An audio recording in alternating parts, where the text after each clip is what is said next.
If you want a less painful way to train smithing, some cool smithing utility reward items, or you simply want to be able to carry a weapon that compensates for what you've got going on downstairs in real life, you've come to the right place.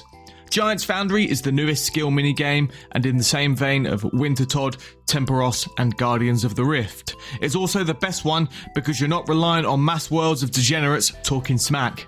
Obviously, you're here for the lore. We'll be making this giant man big swords for all his big giant friends. That's really all you need to know.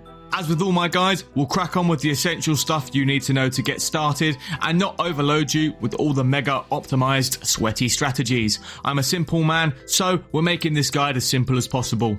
Getting started with any prerequisite items, you'll need metal bars of any kind or metal items that you can add to the melting pot. This is a great method for all you filthy Ironmen out there, as you can do something with all the armor drops other than alking them. It's also profitable if you can be bothered to do the maths. I can't, and there'd be no point telling you anyway, as prices always change. So make sure to look it up if you're a main going down the smelting armor route. There's a great resource on the wiki that I'll put in the description. The other unique thing about smithing here is you can use a mixture of bars to smith alloys, which will give you more XP and GP per sword smithed. Please see the extremely simple and easy to read chart on the screen right now. The only other item you really need is ice gloves. If you haven't got them, there are workarounds, but seriously, just go and do Hero's Quest. It's got loads of other game-changing unlocks like the Dragon Mace. Now we've got our bank full of metal and we're wearing our ice gloves, let's have a look at the various implements we'll need to interact with and teach you what they do. Firstly, Kovac will give you a commission. You can then set up a mold in the mold jig. You want to set up a mold that has the best score for whatever he's asked for. If he wants a long, thick, hard sword, you'd need to select the appropriate components to max out these stats on the jig. Like and subscribe if you'd like to give Kovac your long, thick, hard sword. You've got a bank chest to get your materials from. The crucible will be filled with metal. You'll melt this down and pour it into the mold jig. Once you've taken the mold from the jig, you can use the waterfall to cool it down or the lava to heat it up again. The hammer will hammer, the grindstone will grind, and the polishing wheel will polish. We'll need to interact with the right tools at the right times to make sure we get a high quality sword built. It's important to pay attention, as if you use the sword on the wrong tool at the wrong time, your sword will lose quality and you'll miss out on XP and GP. You've probably noticed the massive bars at the top of my screen.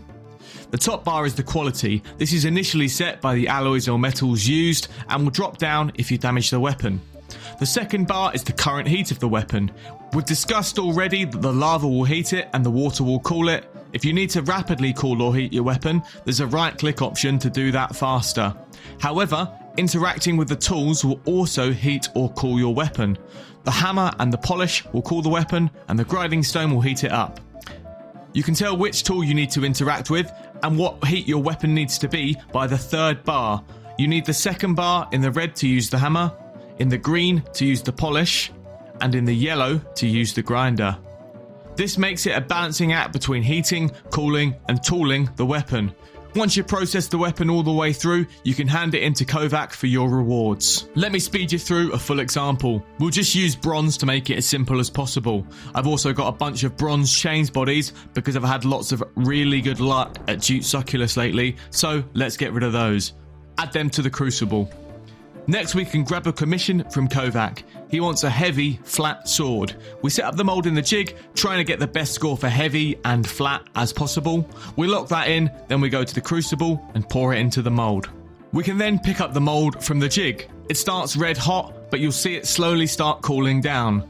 We have to cool it off a little bit so it's not in the small grey section at the end of the bar. We can wet it in the waterfall or we can wait. Then get it on the trip hammer.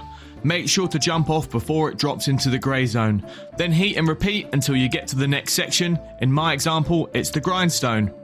You'll need to cool down the weapon with the waterfall to the bottom of the yellow heat section, as the grindstone will heat it up.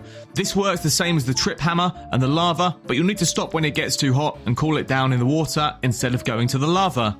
Jagex needs to get with the times. A woman bringing me a sandwich whilst I do the hard work is not politically correct.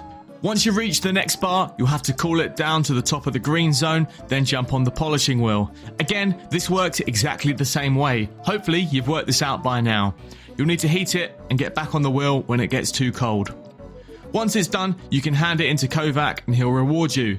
You can get another commission, rinse and repeat till 99 smithing, GG easy. Once you've made a few swords and stacked up your rewards points, you can buy the rewards. Initially, you'll probably want to buy molds to increase your score. The smithing outfit is pretty cool as it gives you a 20% chance to increase smithing speed at an anvil, stacking up to 100 with every piece. Kovac's grog is basically a smithing potion. The double ammo mold is great for those Ironmen looking to bulk smith cannonballs. The smithing catalyst is probably good for our Ironmen too, allowing regular smithing to use half the coal and give double the XP. The colossal blade is definitely the coolest item on the rewards list. Reminds me of the first time I saw anyone with a barrel chest anchor back in the day. It's got a cool effect where if you use it on bigger enemies, it's got a larger max hit. This makes it reasonably decent for the early and mid game bossing.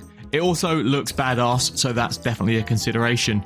If you think I missed anything or have any other extra tips, let me know in the comments. If you've made it here, drop me a like and subscribe to the channel. I'll be releasing guides for other skilling mini games as well as boss guides and other tips and tricks, so make sure to stick around for those. And that's all you need to know about Giants Foundry. I'll see you next time.